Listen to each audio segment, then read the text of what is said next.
Hello everyone. Today I am back with another topic of cardiology. I thought this could be one of a useful topic to discuss. So this is a pulmonary hypertension topic. Now this is important because we have been dealing with this pulmonary hypertension, core pulmonary thing.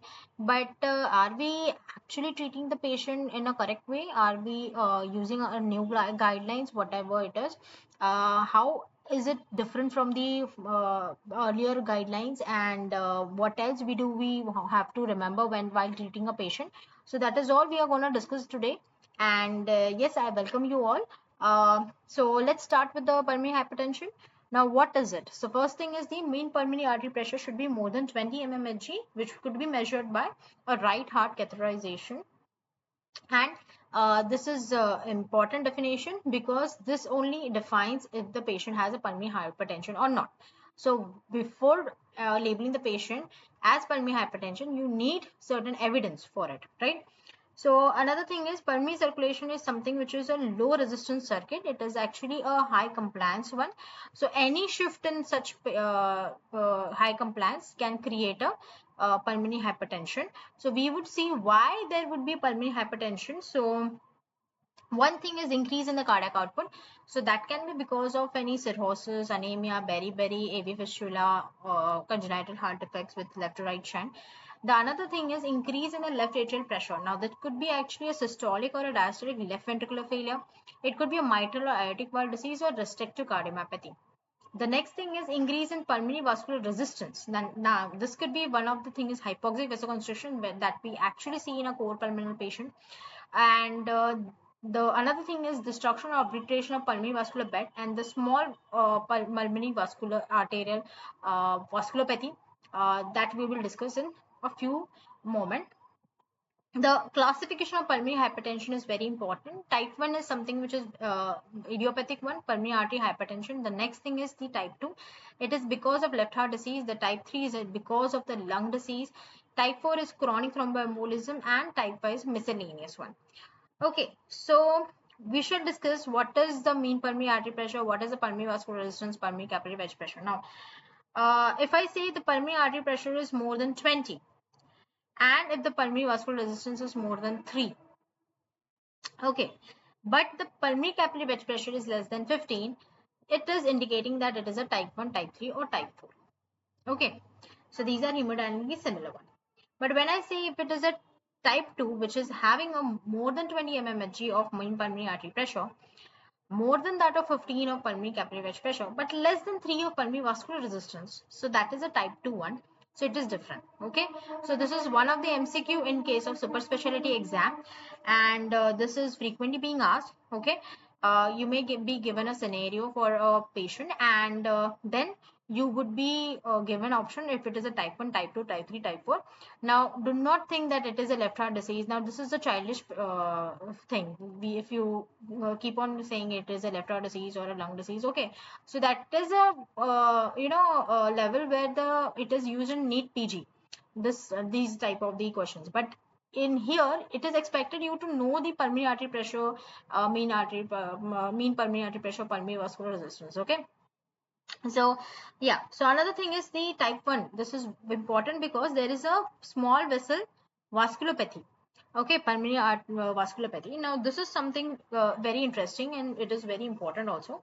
So now if you see the this pulmonary vasculopathy, so yeah, so now what happens is if uh, there is a vasoconstriction. Okay, now this vasoconstriction in terms leads to that of a medial hypertrophy, and there is an inflammation that is there. Okay, because there is a proliferation and inflammation, there is a medial hypertrophy. Okay, now another thing is there is a fibrosis also, and there are certain lesions which are called as plexiform lesions. This is very important. This is one of the MCQ, and there is a thrombosis formation. Okay, so this is a picture of pulmonary vasculopathy which is seen in case of a type 1, and this is very important.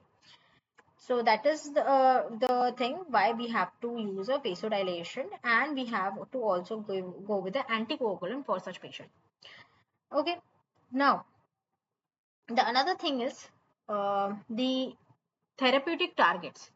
Now, if you see, endothelin pathway is important pathway which is causing the A and B receptor to be activated and which will cause vasoconstriction, and then it could be causing proliferation. Arginine is another thing which is causing the nitric oxide release, and that is causing vasodilation and anti-proliferation. So this is needed for our treatment. Okay. The next thing is prostacyclin. Again, it is the arachidonic acid which is causing the vasodilation as well as anti-proliferation. So this is also needed for us for the treatment part. Okay. Now, coming to a type 1, which is an idiopathy, which is actually the most common one, and it is mostly because of the genetic problems. Like, now you have heard about BMPR2. BMPR2 mutation, which is very important. Along with that, there are other important things like ALK, endoglin, SMAD8. Okay, but BMPR2 is important. Mostly it is the females which are affected. Okay, and it is mostly in case of 30 to 35 years of the age. Another drugs are the dasatinib, and there is fenfluramine, desfenfluramine, that can be also there. Now remember, one of the MCQ was serotonin. Now the serotonin is something which is causing the vasculopathy. Okay, so this is causing the vasculopathy, which is actually causing regurgitation. Okay, so these were the one causes for type 1. Another thing is connective tissue disorder, congenital heart diseases, portal hypertension, schistosomiasis, and HIV infection. Very, very important. Sometimes a scenario could be given of portal hypertension. So you have to remember, if it is a type 1 only, type 1 pulmonary artery hypertension, right? And you have to label that disease. Okay, so yes, I told about BMPR2, and that is younger, sicker, shorter lifespan. So it is a bad disease. Okay. Yes. So the connective tissue disorder like scleroderma is very important, and it is a limited one which is causing the problem. Okay. So coming to the pathophysiology now. So how do you see the patient, right?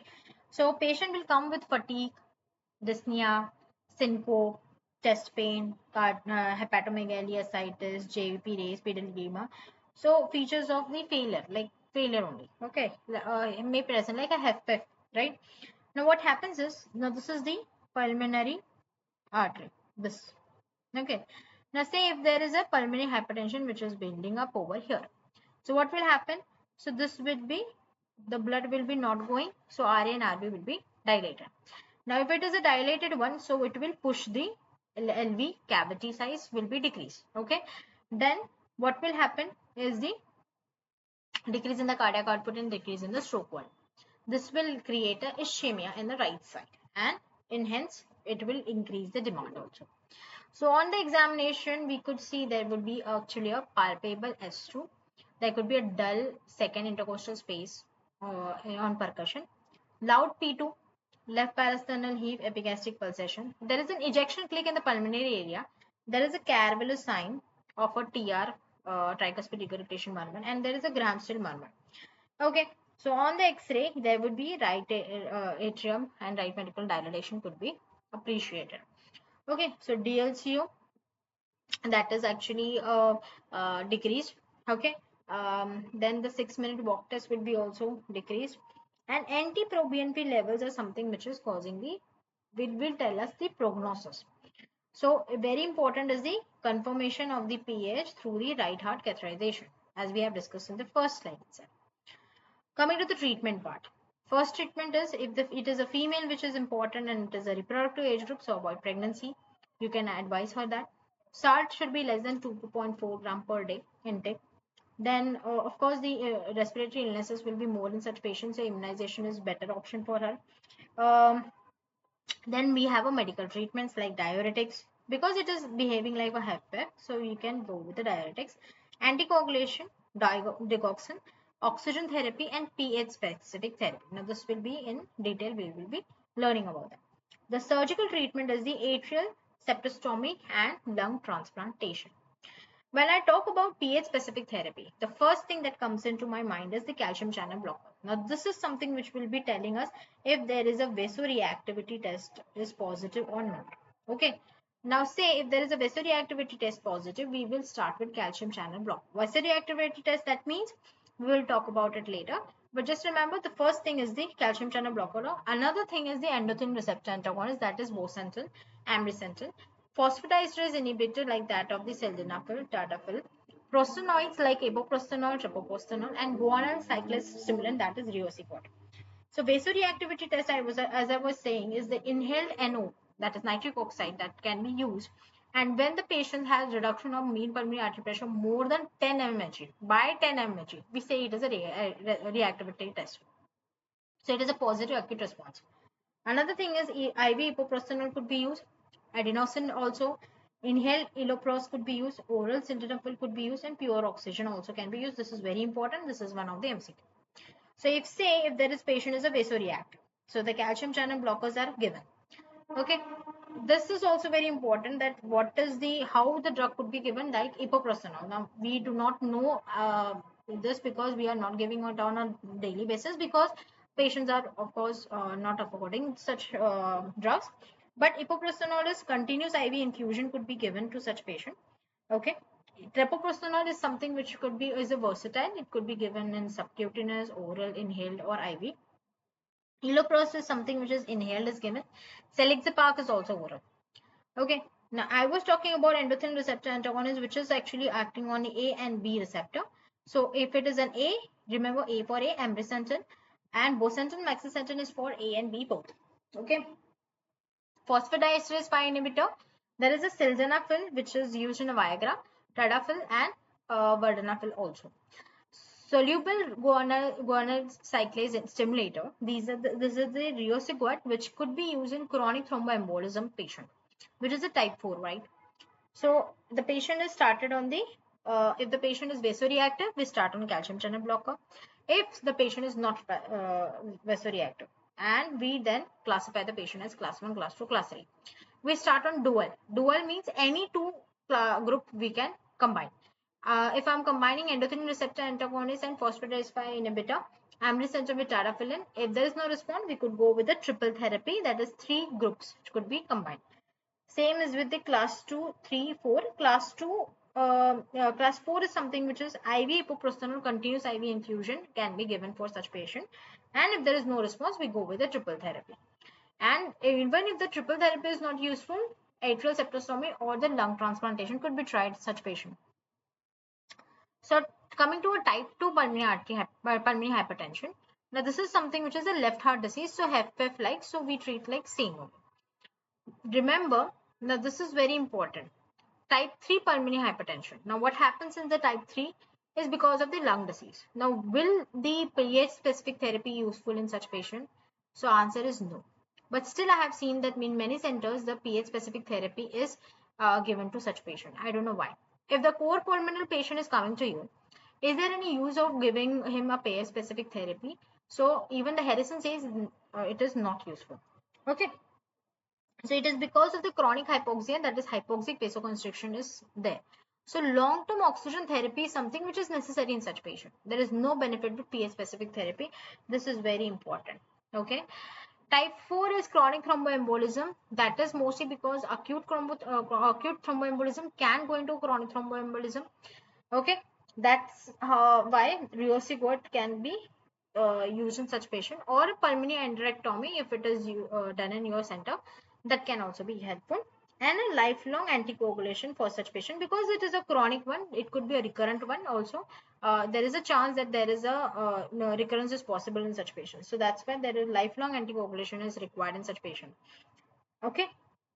And most of the time these are the patients with the idiopathic cause. We do not know the cause, so it is a guideline that if we do not know the cause of any embolism, then we have to give him a lifelong anticoagulation, okay, to such patient. So this is all about the pulmonary thromboembolism. I hope this was useful for all of us. Thank you so much.